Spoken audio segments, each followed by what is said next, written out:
How about that? Good fade. If you're watching it, I finally learned how to fade out. Actually, it was unbelievably easy. I just hadn't bothered to look. So that's kind of embarrassing. But, it is what it is. Happy Fade Out Tuesday. Oh, good. New music, and it's not quite so abrupt. It's all good. I want to just say this before I forget. We are not doing an episode on Tuesday. No, today is Tuesday. On Thursday, because I have a meeting. So we will be back again next Tuesday. How are you, Dr. Mary? I'm grand. How are you, lover? I'm all right. I've been up for 4 hours. So I got a lot done. You can really zip through some stuff at 4:30 in the morning. We are talking about a Seth Godin email today, as we often do, because his stuff's really often very, very topical to our slants. So here it is. How many good days? Decisions and crises in moments of significant effort and risk can be stressful. But the challenge of a stressful day is rarely directly related to today.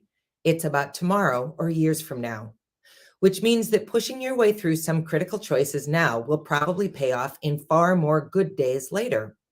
How many good days later does hard decision work today earn us?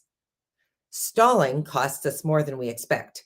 We get stressed from the act of stalling, and then later we'll have to pay the ongoing cost of putting off work and decisions that would have been easier and more profitable a while ago. Mm-hmm. What do you have to say about that, Dr. Mary? It does make a lot of sense. It's well, here's one thing. If you say, I'll do it later, it's like a 90% chance you'll forget to do it at all. Is that kind of like the email that you sent this morning that you were supposed to send yesterday? Yeah, that one. That you got kind of crusty with me about? Yeah, that's the one.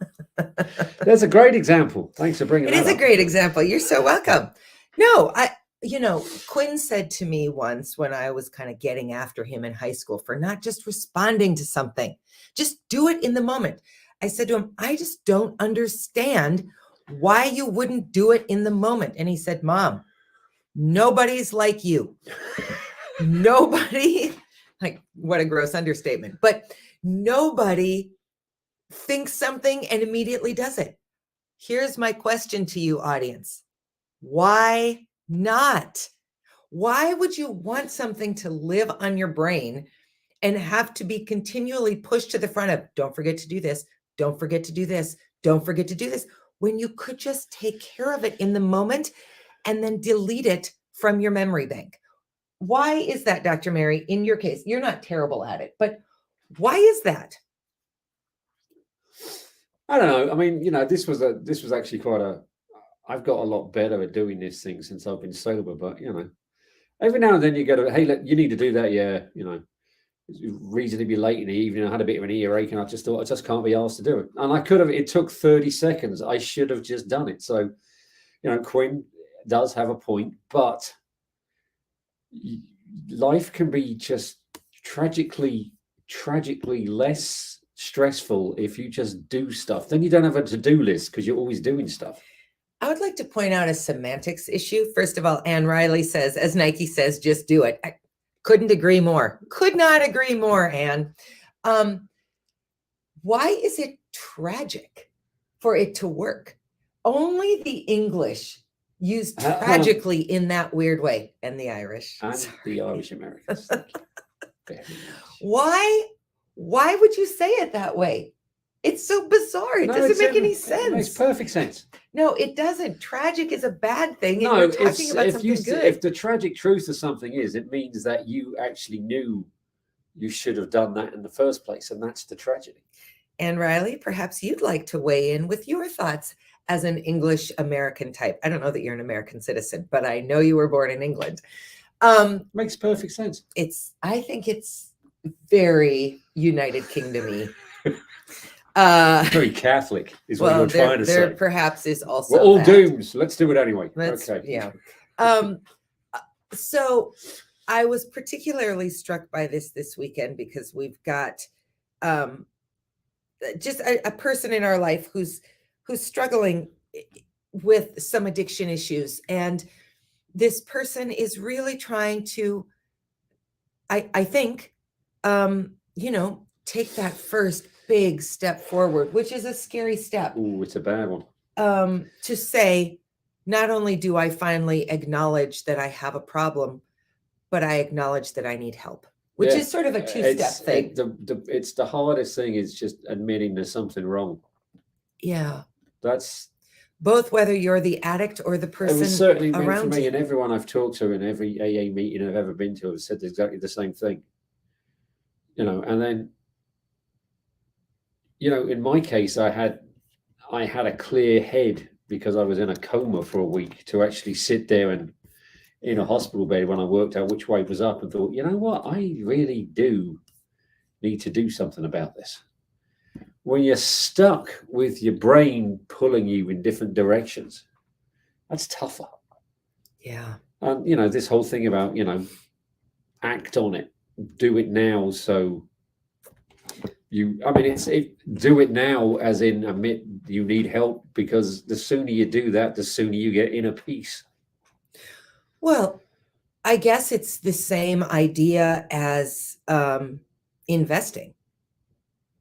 Where investing pays off is often not in the day you put the money into the stock market or your bank account, but it pays off in that compound interest over time.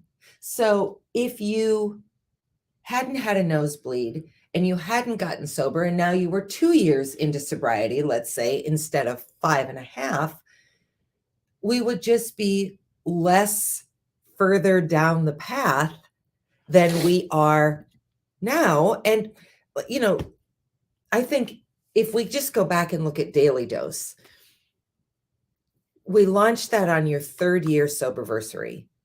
Well, I think it took that much time for you and I to trust that we could move forward and be public about it, to have as much faith as you can have that you're going to stay sober, and to believe that we could risk the criticism, the judgment, the fallout of being honest and open about this.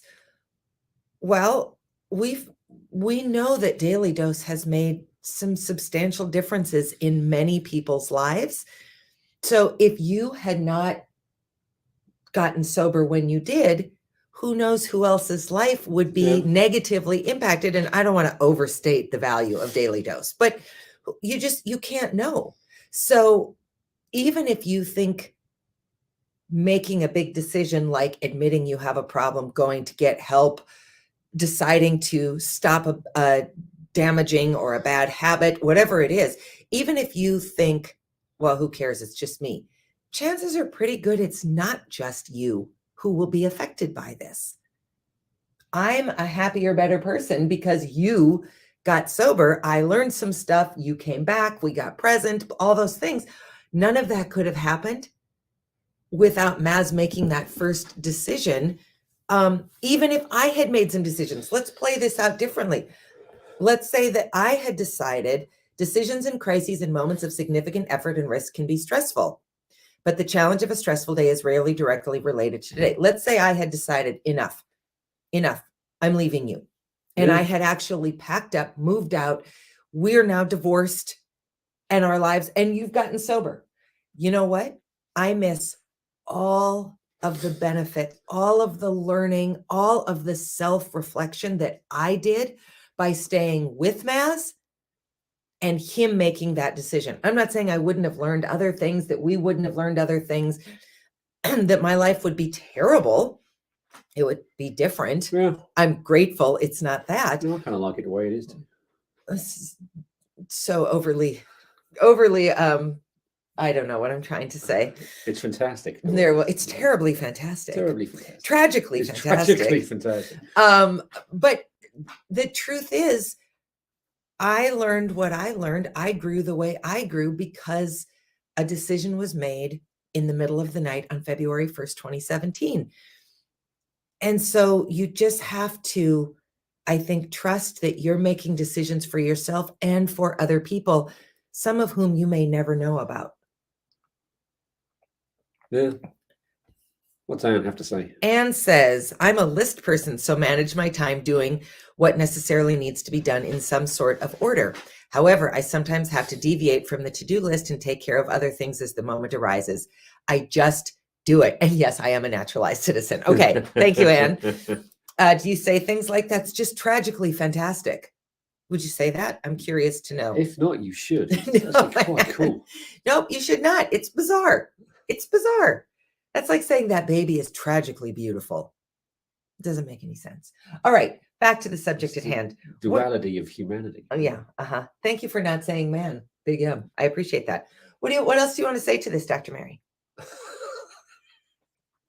There is a lesson. I mean, Anne has. I think that her last comment there, nailed it on the head. You do make lists of things that you need to do because you're actually working on this entire principle. If you make a to-do list, why is that difficult to say? You are on the right page of this needs to be done because you've made, this is my list, my action list. Anne hasn't used that statement. Well done, Anne.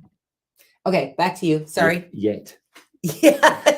There's the key. See if you can fit that in somewhere today with Dr. Riley. Anne. Yes, see how it flies with Dr. Riley. Make sure you're not deep at sea though, because you might fall overboard. Yeah, what?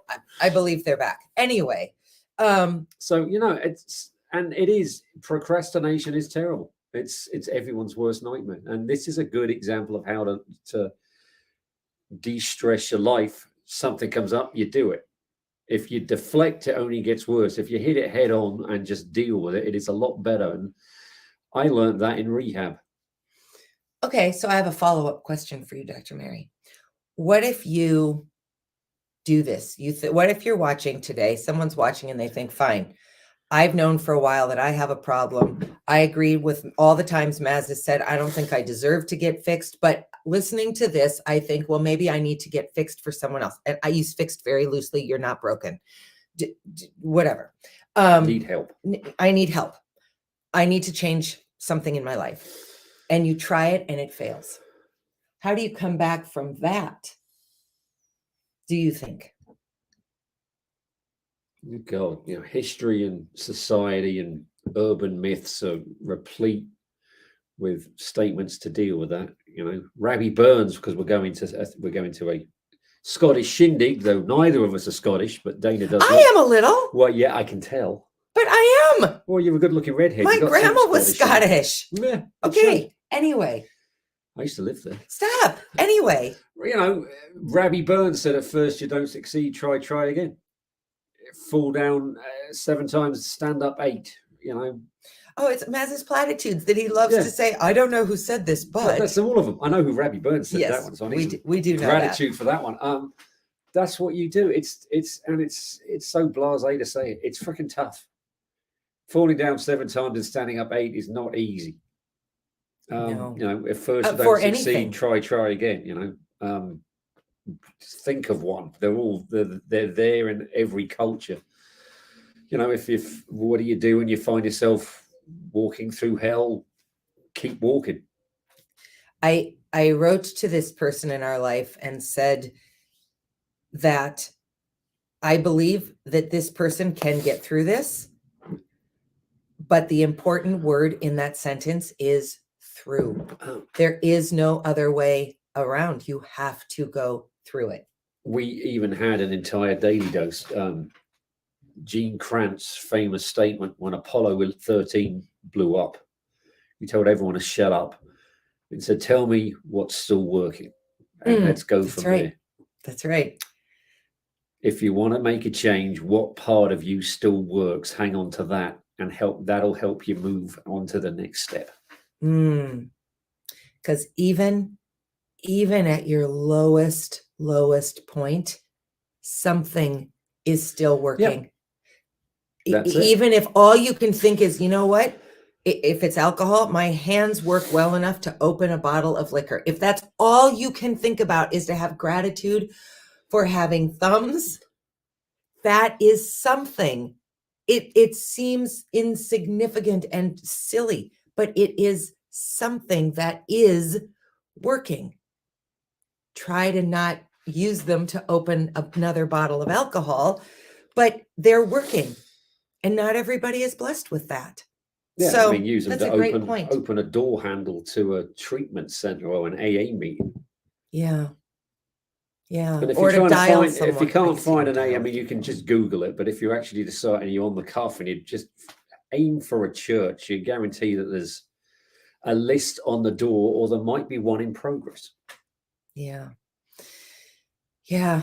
You know, we've talked to so many people who said that one of the best things about COVID was that AA went online. And so it was just easier.